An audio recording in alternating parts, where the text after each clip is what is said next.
Bienvenue sur Sensible et Décomplexé, la chaîne qui vous aide à démocratiser vos émotions, vos ressentis, pour laisser place au naturel et à l'authentique.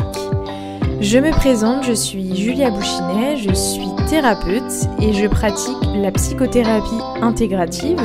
J'aide notamment les femmes qui culpabilisent et se sentent inférieures aux autres à s'affirmer et enfin poser leurs limites. Aujourd'hui, nous allons parler du sujet suivant, sortir d'une relation toxique avec la thérapie. Enoa va nous parler de son histoire et notamment de la dépendance affective qu'elle a réussi à vaincre grâce à la thérapie en faisant un vrai travail de fond sur elle-même. Enoa va nous raconter un petit peu son parcours de vie, son histoire, ainsi que les relations auxquelles elle a dû faire face plusieurs fois dans sa vie et qui l'ont amenée à faire un travail sur elle. Avant de commencer, je voulais remercier Jules qui a laissé le commentaire suivant sur mon compte. J'ai connu Julia grâce à cause d'une thérapie de couple. Il s'en est suivi un travail thérapeutique pour moi-même. C'est assez compliqué à décrire. Julia sait comment créer, mettre en place un espace sécurisé où l'on peut parler de tout en toute sécurité et en toute sérénité. Il s'ensuit des conseils et des axes de réflexion qui permettent de dénouer les nœuds et questions qu'il peut y avoir dans nos pensées.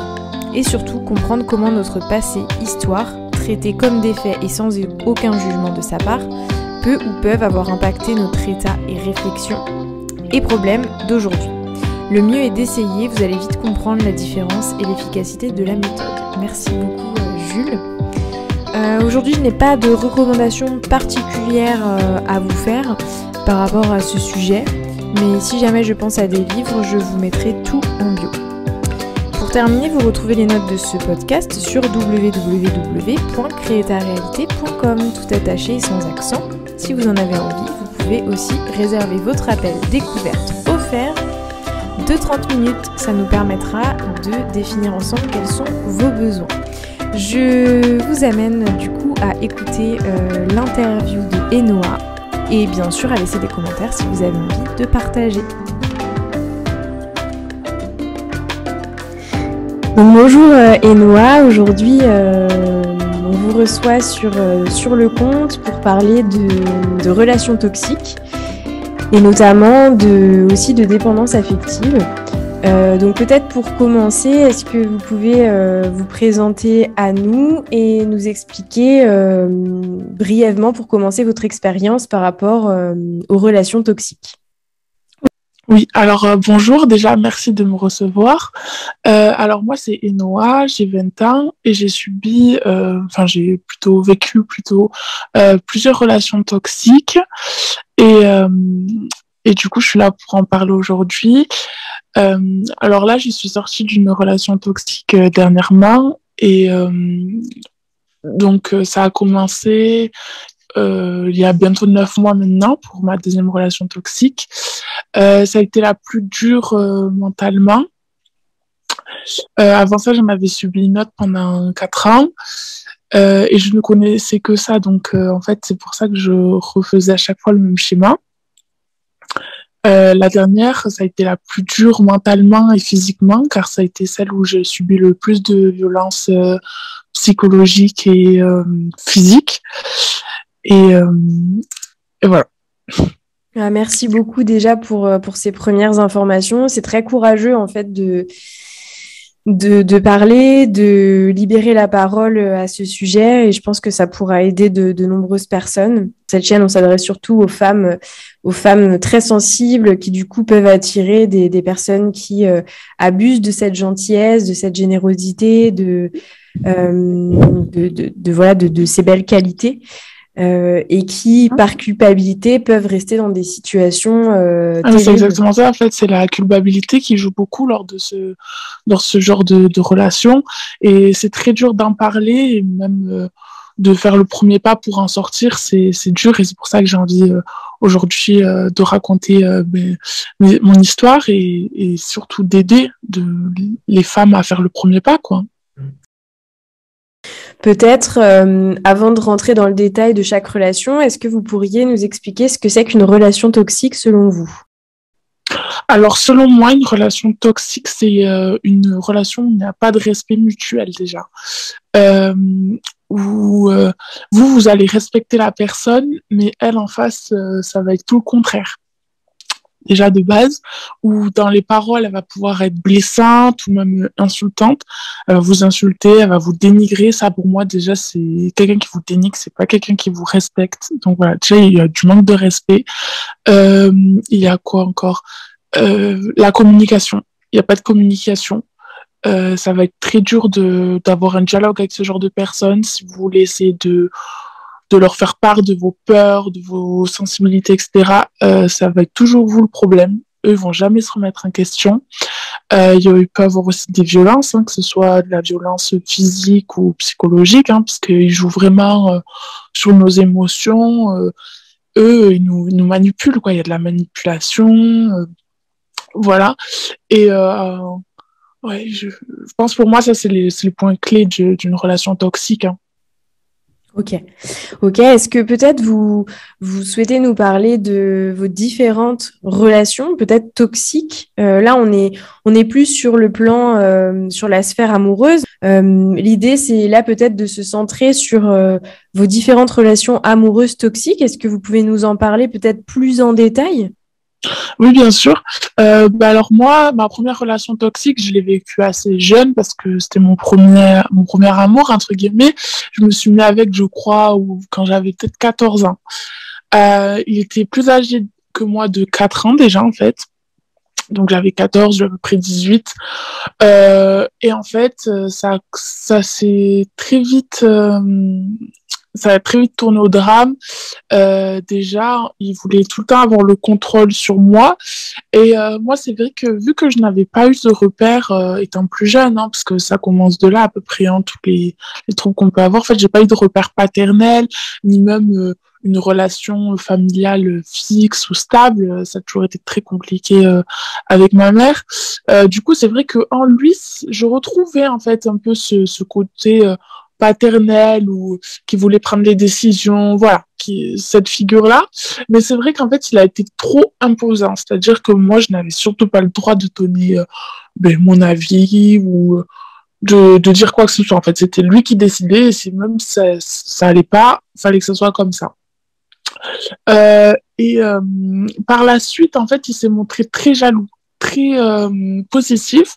Donc, c'est vrai que j'ai dû abandonner, ou délaisser toutes mes copines, le peu de copines que je pouvais avoir. Même niveau familial, il était très, très, très possessif. Donc, fallait que je coupe à peu près les liens avec tout le monde. Euh, et par la suite, c'est vrai que il m'a il m'a fait en fait du chantage affectif dans le sens où il me disait si voilà si je te quitte personne ne voudra de toi, de toute manière il y a que moi qui suis là pour toi, regarde comment t'étais quand on s'est rencontrés, voilà, c'est-à-dire que si je te laisse tu vas être toute seule, quoi. Limite il me disait que tu seras bonne à te suicider, quoi.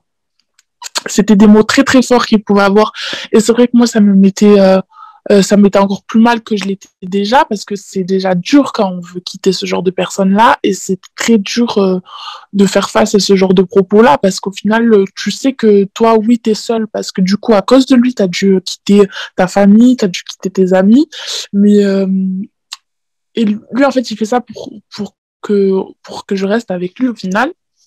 Donc ça a été très dur pour moi. Et puis après, il y a eu des violences physiques. Alors, c'était peut-être pas dans le sens physique où il me tapait, mais par exemple, il pouvait m'enfermer, parce qu'à un moment donné, je suis partie habiter chez lui, il pouvait m'enfermer sur le balcon une nuit entière en me disant, voilà, parce que tu m'as mal parlé, voilà, tiens, ta punition. Comme si j'étais une enfant, à peu près, en fait, à ses yeux.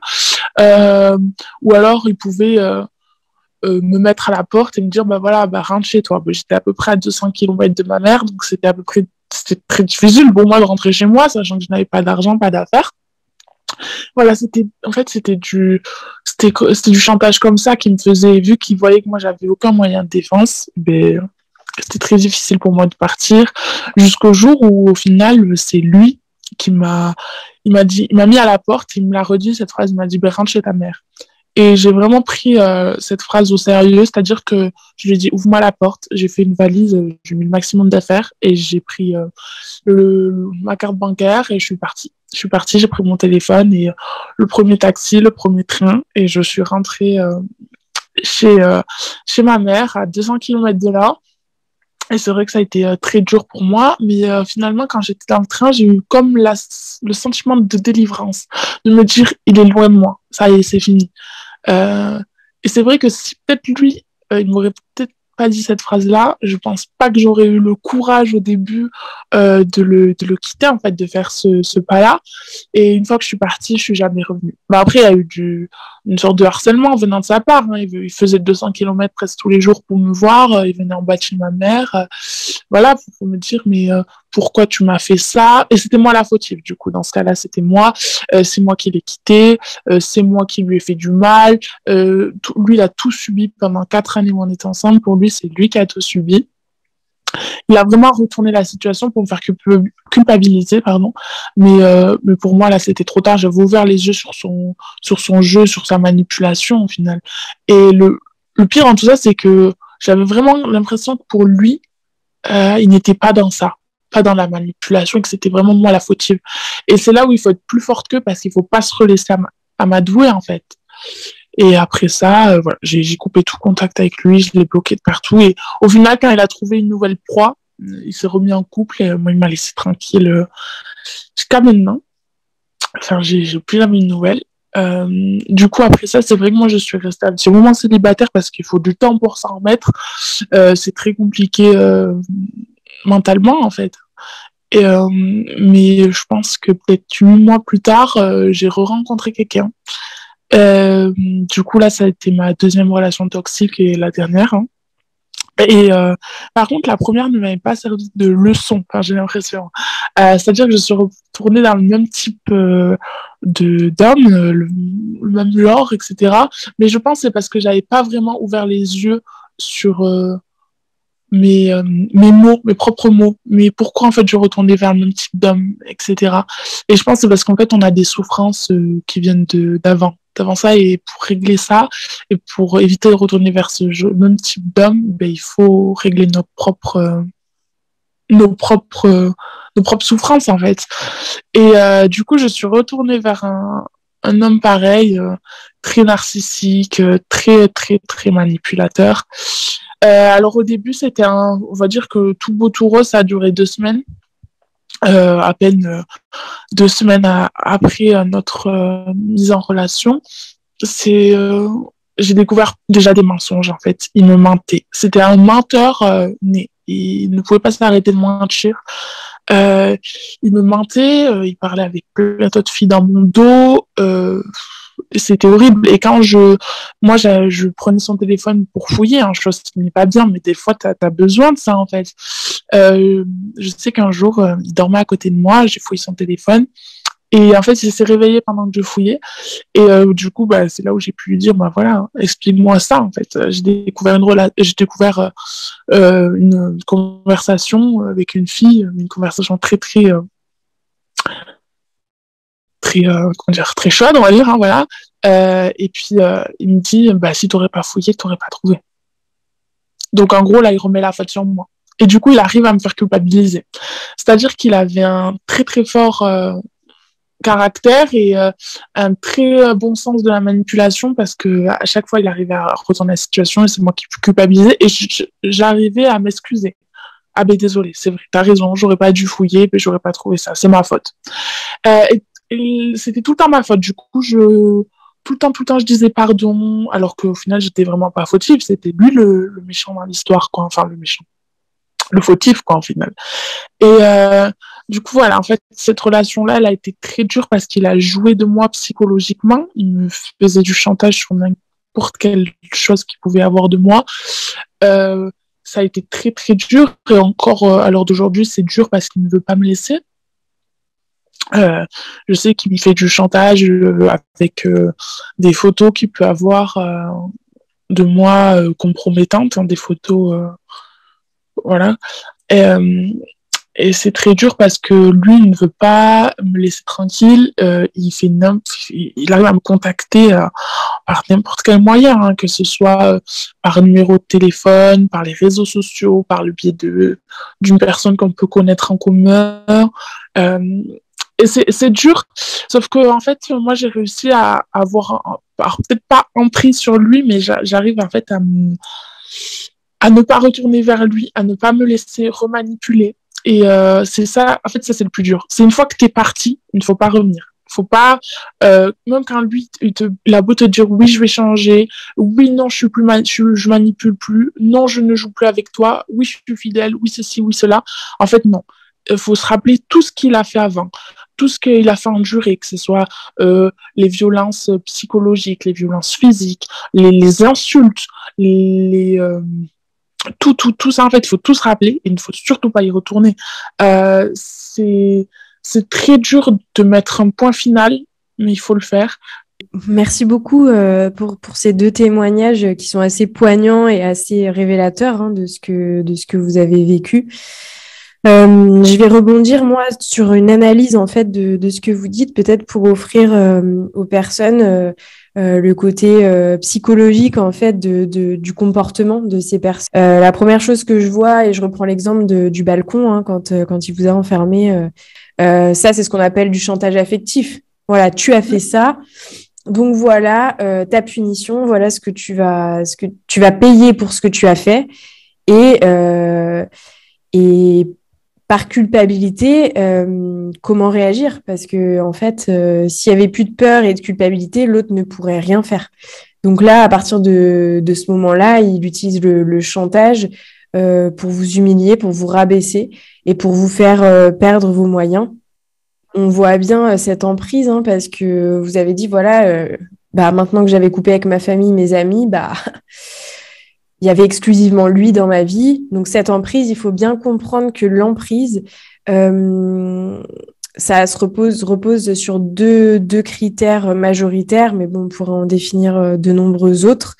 C'est déjà isoler la personne. L'isolement permet à la personne manipulatrice d'avoir une mainmise sur soi.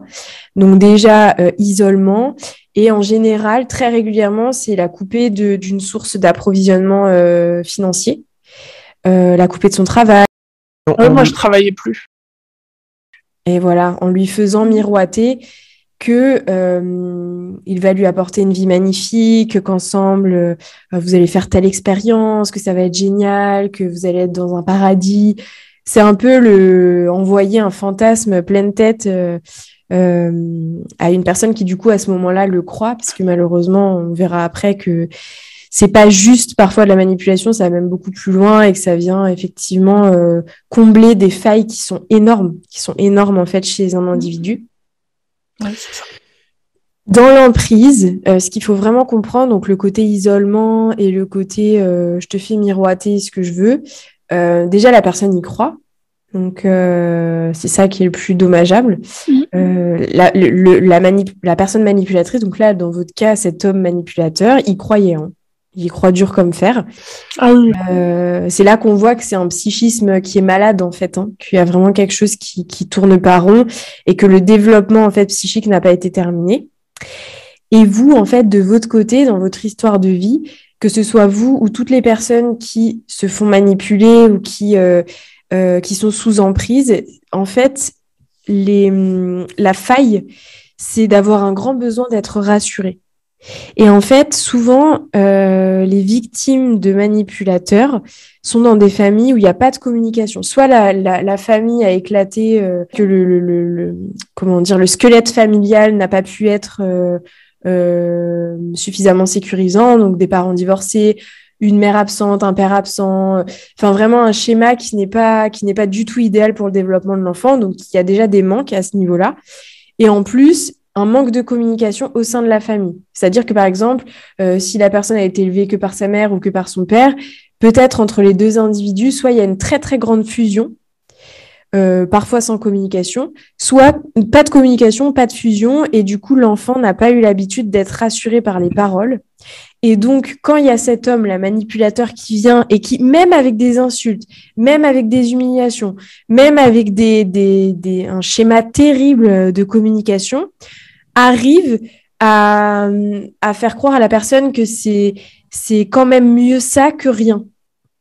Et c'est ça, et c'est ça le pire au final, c'est qu'on se contente du peu qui nous donne, et surtout de ce qui nous donne, c'est des insultes, des violences, et en fait on se contente de ça parce qu'on a l'impression que c'est mieux que rien, alors qu'en vrai, vaut mieux avoir rien que ça. Et surtout, oui, ce que je tenais à rebondir, c'est sur le fait que ces deux personnes-là, quand je disais je retourne vers le même type d'homme, c'était dans le sens où les deux avaient eu une enfance difficile, voilà, parents absents, un parent pas là, pas de communication. Comme ça, en fait, ils avaient besoin d'aide et que moi, je me suis dit, ah ben voilà, je vais pouvoir les aider. En fait, ça me fait beaucoup penser à un exemple que vous m'aviez donné donc quand on était en off. Vous m'aviez dit justement que il vous faisait douter par la parole, c'est-à-dire que ces mots parfois venaient combler peut-être un tel vide en vous que ça vous faisait replonger en fait. C'est ça. Exactement. Mais c'était surtout avec ma deuxième relation. Au final, c'est que même, en fait, des fois, il me faisait tellement de choses que je n'arrivais plus à prendre conscience de ce que c'était, de la gravité des faits, pardon. Et, euh, et au final, en une seule parole, il me refaisait replonger dans ses bras, pour imager, hein, mais il me refaisait replonger totalement. Parce qu'en fait, je me disais, bon, mais voilà, il m'a fait tout ça, mais il me donne un petit peu ça, du coup, ok. Et je me contentais vraiment du très peu, alors qu'il m'a fait vraiment des choses, mais très très graves, hein, des violences que je ne pourrais pas citer, mais voilà. Vous pouvez être tellement fier de vous, de témoigner aujourd'hui, d'aider des personnes, de contribuer à aider des femmes, en fait, et même des hommes, hein, parce qu'il y a aussi des hommes qui sont victimes de manipulation, d'emprise. Bon, c'est plutôt en général voilà, le côté masculin qui prend pouvoir sur le côté féminin, mais il y en a aussi, il y a aussi des femmes qui prennent le pouvoir sur les hommes. C'est pas du tout exclu. Et aujourd'hui, on parle juste à des humains. En fait, on s'en fiche de masculin, féminin, etc. Mais ce qu'il faut comprendre, c'est que donc là, on a parlé du chantage affectif, on a parlé de l'emprise, on va parler aussi d'humiliation. Parce que quand la personne n'a pas ce qu'elle veut de vous, du coup, elle humilie. Ça permet encore de vous couper de votre pouvoir créateur, en fait, de votre pouvoir d'action. Parce que si j'humilie l'autre, ben, du coup, je viens toucher à une de ses blessures. Donc, la personne est beaucoup moins apte à réfléchir et à agir que si je la valorise. Et c'est là qu'on voit aussi que ce sont des personnes, en fait, qui, à la base, ont une valeur, une estime d'elles-mêmes, c'est-à-dire la valeur qu'elles s'octroient, est moindre. Parce que quelqu'un qui est bien au niveau de l'estime de lui-même n'a pas besoin d'humilier les autres, n'a pas besoin de rabaisser, n'a pas besoin de se sentir tellement puissant comme ça, de piétiner. Donc voilà, ça c'est un élément très important. Aussi, il me semble qu'il y a quelque chose qui est important à dire, c'est que vous disiez que la culpabilité, en fait, vous empêchait de libérer votre parole à ce moment-là, parce que j'imagine qu'il y a de la honte, en fait. Il y a de la honte. Mais oui, c'est ça en fait, c'est que la culpabilité, il y a de la honte d'avoir accepté tout ça en fait. Et il y a de la honte de se dire, ah mais c'est pas possible, genre, comment tu peux accepter tout ça et au final tu te dis, bon, bien en fait, tu fermes les yeux. Tu fermes les yeux puis tu n'en parles pas surtout autour de toi. Tu n'en parles pas parce que tu te dis, mais je vais être jugé. Genre, tu te dis, si je raconte ça à qui... Bah, déjà, tu n'as plus forcément d'amis autour de toi, parce que ces personnes-là t'isolent, mais tu te dis, bon, j'ai quand même peut-être un proche, une mère, une cousine, une copine, qu'importe. Tu te dis, si j'en parle, ils vont pas comprendre. Ils vont pas comprendre parce qu'ils sont pas dans la relation. C'est simple de dire à quelqu'un, oui, ben, quitte-la. Oui, mais en fait, non, parce que d'un côté, tu sais pas aussi simple de quitter une personne quand il y a toute la violence, parce qu'ils te font du chantage, et puis ils te menacent. Donc tu peux pas quitter comme ça parce que c'est pas aussi simple que tu peux le dire en fait. Du coup, Et là, t'es renfermé sur toi-même et au final, tu subis, hein. Et puis, tu culpabilises beaucoup en disant, mais c'est vrai, en fait, c'est ma faute. Si j'aurais pas fouillé, ben, j'aurais jamais su qu'il parlait avec d'autres filles. Si à ce moment-là, j'aurais pas ouvert ma bouche, ben, il m'aurait pas tapé. Voilà. Et en fait, tu culpabilises comme ça. Tu te dis, voilà, si j'aurais pas répondu, ou si j'aurais peut-être pas essayé d'hausser la voix, ben, ça ne serait pas arrivé. Bien sûr, et ça, c'est un autre mécanisme du coup qui fragilise énormément sur du long terme. Et il faut aussi savoir que, comme vous le disiez, hein, si on se met dans des situations, dans des relations comme ça de violence et d'emprise, c'est qu'on a été sensibilisé à ça. Soit par un manque de communication, soit par un parent qui nous a mis dans une fusion totale. Et donc, comment parler librement quand déjà on a honte de ce qui nous arrive et quand en apparence, on se met soi-même dans une situation comme ça de violence et de... Les personnes vont souvent vous dire, bah oui, bah t'as qu'à le quitter, puis pourquoi tu t'es mis avec lui, t'aurais dû le voir depuis le début, mais sauf que ça appuie encore davantage sur la culpabilisation. C'est des mécanismes pour lesquels on a été sensibilisé pendant l'enfance. Donc si on n'avait pas connu ça, jamais on irait vers ce type de profil à l'âge adulte. Sauf que c'est tellement simple de dire, bah voilà, elle a qu'à le quitter ou bah, elle avait qu'à pas se mettre dans cette situation. C'est beaucoup plus compliqué que ça. Et donc, à toutes les personnes qui sont dans cette situation aujourd'hui ou qui en sont sorties, essayez déjà de voir le chemin parcouru parce que c'est énorme. On voit, d'après ce que vous dites, que le mensonge est très, très, très commun. Pareil, la culpabilisation, donc la manipulation. L'énergie du désespoir, c'est-à-dire qu'à partir du moment où ils sentent que ça ne passera plus, là, ils vont déplacer des montagnes et des montagnes pour simplement arriver à vous faire retomber dans leur filet. Hein. Parce que pour eux, c'est une question de survie. Hein. Là, on parle vraiment de personnes qui n'ont pas le choix, en fait, que de vivre au travers de l'autre. Sinon, ils ne survivent pas. On peut avoir limite de la tristesse pour eux, même si en apparence, ils prennent le pouvoir. En fait, c'est des petits enfants complètement démunis qui ont aucune estime ni confiance en elles. Et c'est ça, et au final, c'est totalement vrai ce que vous dites, et je tiens quand même à revenir sur quelque chose. Quand on dit, voilà, c'est la culpabilité, c'est que généralement, en apparence, le couple, tout va bien. C'est-à-dire que aux yeux des gens, c'était le petit ami parfait. Il était très beau, très sûr de lui. Il avait une telle prestance quand il parlait que tout le monde l'écoutait.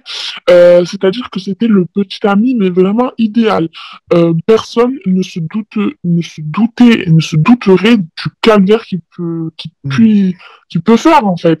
Pouvait se passer entre vous. Voilà, qui pouvait se passer entre nous et qu'une fois à la maison fermée à clé, voilà, c'était la descente aux enfers. Et puis clairement aussi, ce que je voulais appuyer et dire, c'est que ces personnes-là, ils vont vous acheter. Moi, je sais que par exemple, il m'a acheté. Enfin, entre guillemets, hein. Mais par exemple, il me disait, enfin voilà, il faisait tellement de choses. Voilà, il pouvait me taper, m'insulter, me mentir, etc. Et on va dire qu'une heure après, il revenait vers moi, il me disait, bon voilà, viens, on va quelque part. Viens, on va manger au restaurant. Comme si ça allait oublier tout ce qu'il avait fait. Et en fait, c'était pour se donner une bonne image aux yeux des autres, voilà, parce que les gens allaient nous voir sortir ensemble, on pouvait croiser des amis à lui qui allaient dire, ah ben voilà, tu vois, lui, ou surtout auprès des femmes, ils se disaient, mais t'as vu, ils me disaient, combien rêveraient d'être à la place? Ils me disaient, je crois qu'il y en a beaucoup qui vont au restaurant tous les jours avec leurs copains. Et en fait, c'est comme ça, ils arrivent à manipuler comme ça en disant, ben oui, c'est vrai, il y en a plein qui aimeraient être à ma place, mais en fait, non, personne n'aimerait être à ma place. Non. Ouais, bien sûr, c'est juste qu'il vient combler des failles.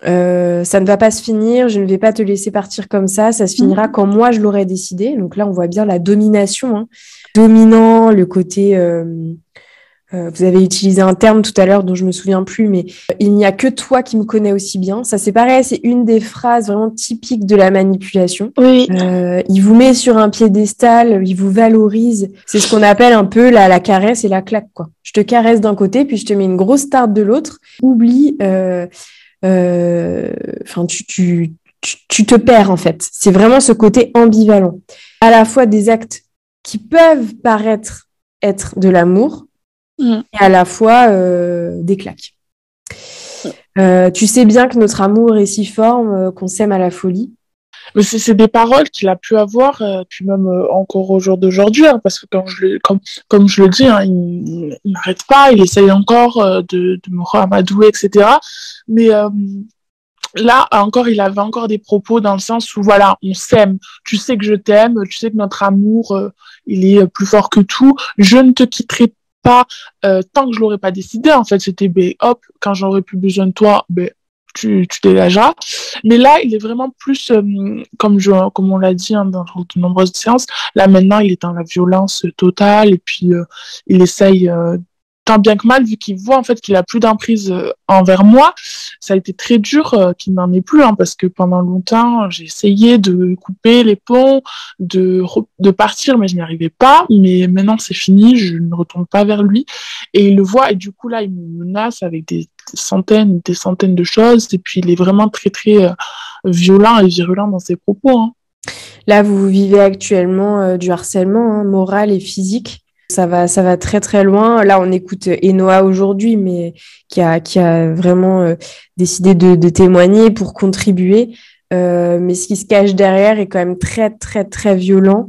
Donc voilà, c'est pas un cas isolé malheureusement. Et dans ces situations-là, effectivement, il y a des personnes qui peuvent prendre parti, qui peuvent juger, qui peuvent décider de vous pointer du doigt comme quelqu'un de mauvais. C'est important de toujours garder sa valeur parce que au fond de vous-même, vous savez très bien qui vous êtes. Donc ça, c'est vraiment très, très important. Je me souviens que dans une de nos séances, on avait fait un exercice où on avait exploré un petit peu les deux parties en vous, celle qui est plus fragile, donc celle que va toucher en fait la manipulation, et l'autre qui est très très lucide. Et je me souviens que, enfin, il y avait fragile et il y avait lucide. Et je me souviens que fragile, donc cette part de vous, ses peurs, c'était les suivantes. Je ne veux pas être seule. Je ne veux pas manquer d'amour et d'affection. Je souhaite rester avec lui, sinon je n'aurai même plus le peu d'affection que j'ai aujourd'hui. J'ai peur de me sentir abandonnée et j'ai peur de regretter. Qu'est-ce que vous pouvez nous dire par rapport à ça? Bah alors voilà, en fait, c'est tout ça, en fait, c'est les mots de la dépendance, hein, c'est les mots de la dépendance affective que pendant bien longtemps, en fait, je n'ai pas compris. Je me sentais incomprise, je me sentais jugée quand j'essayais d'en parler. On me disait oui, ben, voilà, comme ça, en fait, j'étais pas normale. Mais en fait, oui, je suis bien normale. Et en fait, tout ça, c'était de la dépendance. C'était de la dépendance affective. Parfois, on pense aimer quelqu'un, mais au final, non, on est juste dépendant de lui. Et c'est ça, en fait, quand je dis j'ai peur d'être seule, je préfère avoir le peu d'amour qu'il me donne plutôt que rien. Mais c'est parce qu'en fait, on a tellement... Moi, ma dépendance, elle est arrivée comme ça, en fait. C'est que j'ai tellement manqué, on va dire, d'amour, de cadre, de personnes disponibles émotionnellement, au final, hein, surtout venant de mes parents, que je me suis créé quelque chose dans le sens où je me disais, bah voilà, il me donne ça, c'est très peu, mais je vais quand même le prendre parce que c'est mieux que rien. J'avais très peur d'être seule, alors qu'au final, en fait, je l'étais totalement seule. J'étais totalement seule parce que je n'avais pas forcément d'amis, pas forcément au final de copains dans le sens petit ami, hein, parce qu'ils n'étaient pas présents. J'avais peut-être pas, voilà, j'avais pas de famille au final. Donc j'ai tout le temps tout fait seule et sauf que je m'en rendais pas compte. J'avais perdu en fait ma valeur et mon estime de moi-même en final, hein, parce qu'avec tout ça, tu perds un peu, hein, tu te perds, tu t'oublies, tu sais plus ce que tu es capable, alors qu'au final tu es capable de beaucoup de choses parce que c'est toi qui t'es construit toute seule.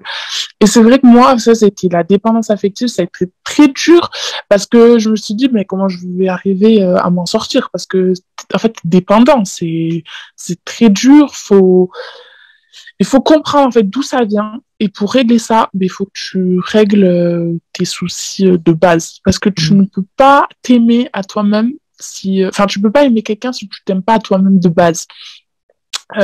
Ça sera jamais sain. Si ta relation avec toi-même elle est pas saine, si psychologiquement t'as des choses que tu regardes au fond de toi, que tu renfermes, etc., tu pourras pas régler ça en fait. Et ça a été assez dur pour moi. C'est vrai que moi, je savais d'où venaient en fait mes problèmes. Hein. C'est dû à mon enfance, dû à ma relation avec ma mère, hein, comme je le disais avec vous. Et c'est vrai qu'on a essayé de faire des travaux dessus un peu au début, hein, des petits exercices, etc. Et c'est vrai que je repoussais un peu à chaque séance. Je disais, ah, mais j'ai pas réussi à faire ça.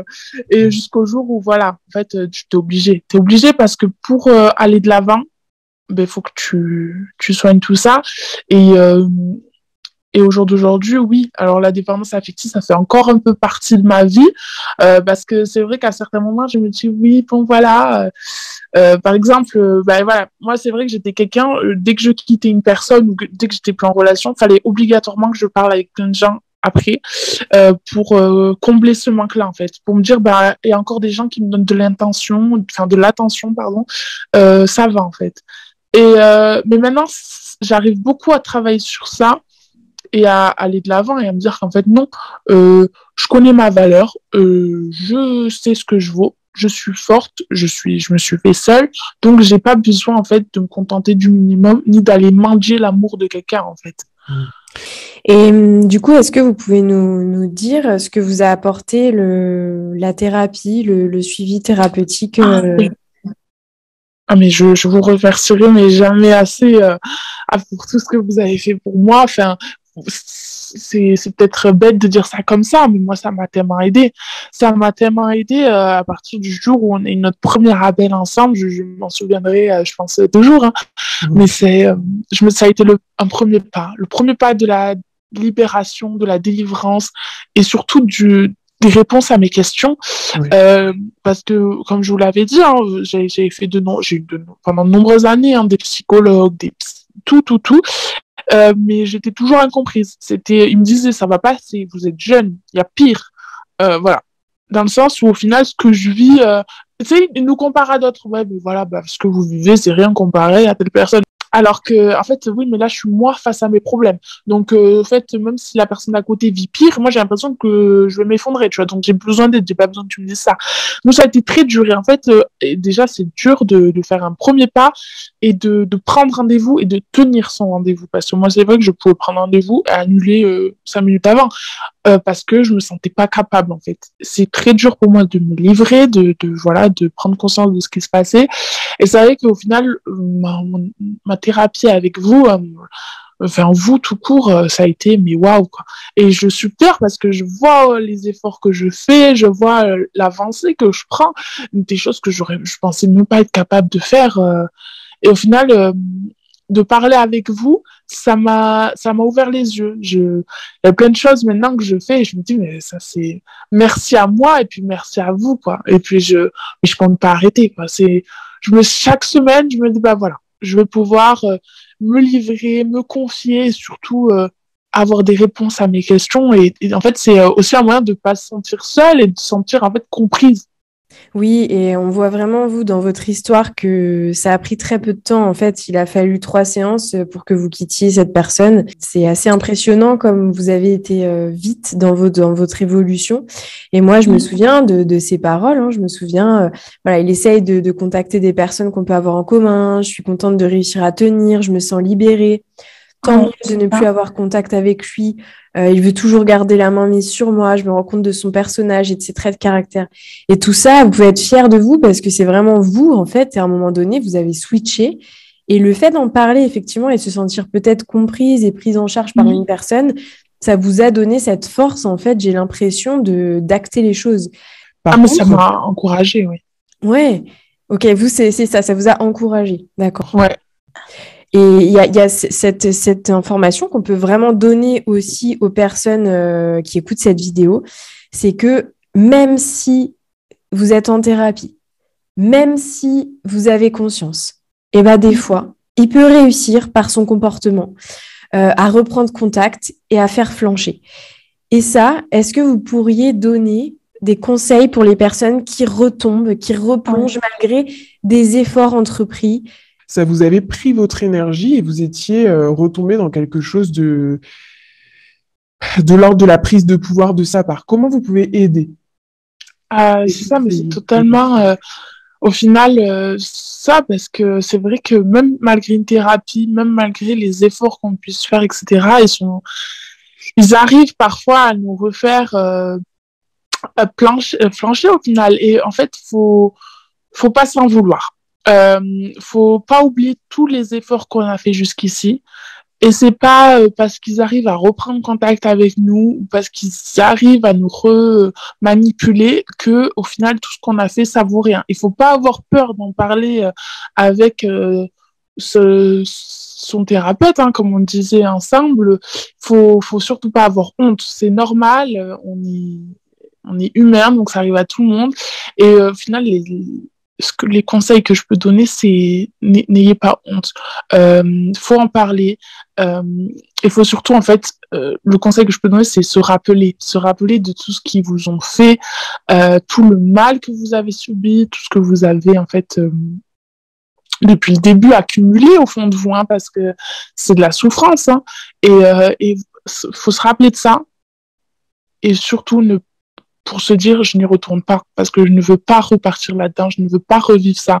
Vous valez beaucoup mieux, vous avez plus de valeur que ça et c'est là où on se dit qu'il faut être fort. Il faut être fort dans le sens où stop, je dis stop, c'est fini l'emprise qu'il a sur moi. Mais il faut pas s'en vouloir si quelquefois c'est dur, quelquefois c'est de vous-même, parfois vous allez vouloir repartir vers lui. Mais non. En fait, il faut se rappeler que non, si en fait vous avez commencé une thérapie, si vous avez commencé vous avez mis un premier pas dans le changement, il faut pas repartir en arrière. Et c'est pas grave. Même moi, des fois, je disais, voilà, j'ai l'impression que je fais un pas en avant et 10 pas en arrière. Mais en fait, non, c'est faux. C'est faux parce que regarde, depuis le début, j'ai réussi à le quitter, j'ai réussi à rendre ses affaires, j'ai réussi à faire ça, ça et ça. Et au final, ben non, c'est pas grave. C'est pas parce que j'ai répondu à un de ces messages que j'ai fait 10 pas en arrière. C'est pas grave.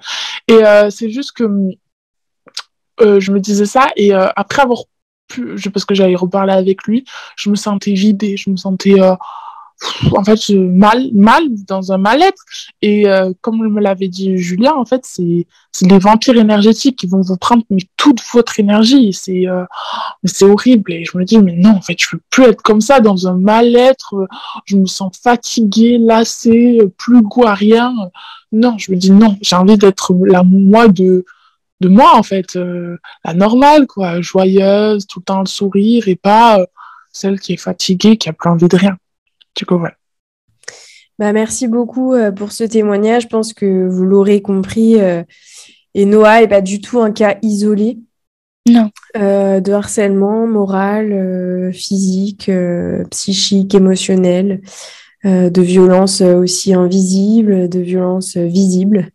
Aujourd'hui, on a libéré la parole par rapport à ce thème-là des relations toxiques, de la dépendance affective, de l'emprise.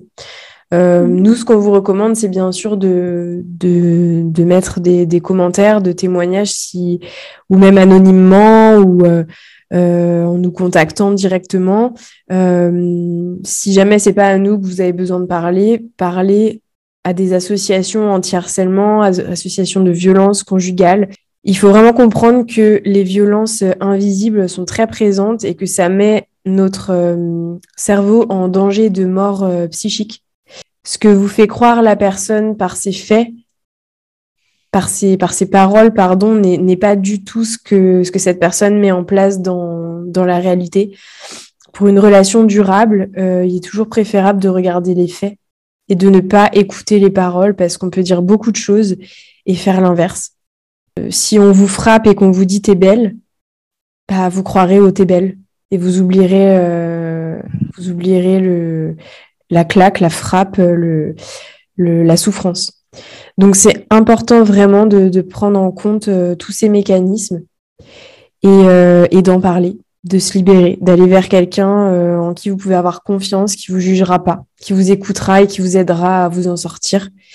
Maintenant, on est chacun responsable de notre vie. Donc effectivement, c'est vous qui faites le travail, même en thérapie. Personne vous sauve, mais en tout cas, quand vous faites le premier pas, il y a des belles choses qui se mettent en place.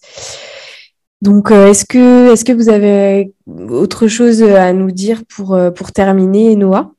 Ben non, à part que, comme vous l'avez dit, en fait, c'est ça, parlez-en à quelqu'un, que ce soit voilà, lors d'une thérapie, une association, même proche. En fait, c'est le début, c'est un premier pas, mais ça va vraiment jouer sur tout, en fait, sur l'avenir, et que faut, faut plus cautionner tout ça, en fait. C'est très difficile d'en partir, mais une fois qu'on en part, ça va être vous vous sentirez libéré en fait et c'est hyper important et puis voilà, franchement moi je sais que il y a encore quelques mois en arrière j'aurais jamais pensé en être là, être sans lui, l'avoir quitté de moi-même, hein. J'aurais jamais pensé faire ça, mais au final on est bien plus courageux qu'on le pense et comme le disait Julien, mais c'est la santé mentale avant tout parce qu'ils nous détruisent, si c'est pas physiquement, c'est en tout cas c'est psychologiquement et c'est encore pire. Donc, voilà. En tout cas, on peut vraiment souligner cette force mentale que vous avez eue, ce positivisme, et même encore aujourd'hui, dans la douleur, dans la souffrance, vous trouvez l'énergie en fait de témoigner, de contribuer à un monde meilleur, à des relations plus saines. Donc, vous pouvez vraiment être fiers de vous. Merci, mais c'est parce que ça me tient à cœur. Ça me tient à cœur parce qu'au final, quand je vois dans le genre de situation où je suis, hein, qu'au jour d'aujourd'hui me menace en me disant voilà qu'il a des photos de moi, etc., qu'il va les afficher, bah je me dis que j'aimerais pas qu'il y ait d'autres personnes qui sont dans le même cas que moi. En fait, j'ai envie d'éviter ça. C'est un peu comme si je parlais à des copines ou à quelqu'un. J'aimerais pas avoir un proche dans la même situation que moi. Donc, je fais ça pour essayer qu'il y ait des gens qui s'en sortent. Puis voilà, c'est important. C'est un très bel acte de contribution. On espère en tout cas que ce témoignage vous aidera et vous permettra de peut-être vous sentir moins seul ou peut-être de passer à l'action pour essayer d'aller mieux, d'en parler, de sortir de la honte et du silence. En tout cas, merci pour votre écoute et n'hésitez pas si dans les commentaires vous avez besoin de témoigner, de parler et de vous confier. Merci beaucoup Enoa pour ce que vous nous avez apporté aujourd'hui et puis eh bien à très bientôt pour la suite.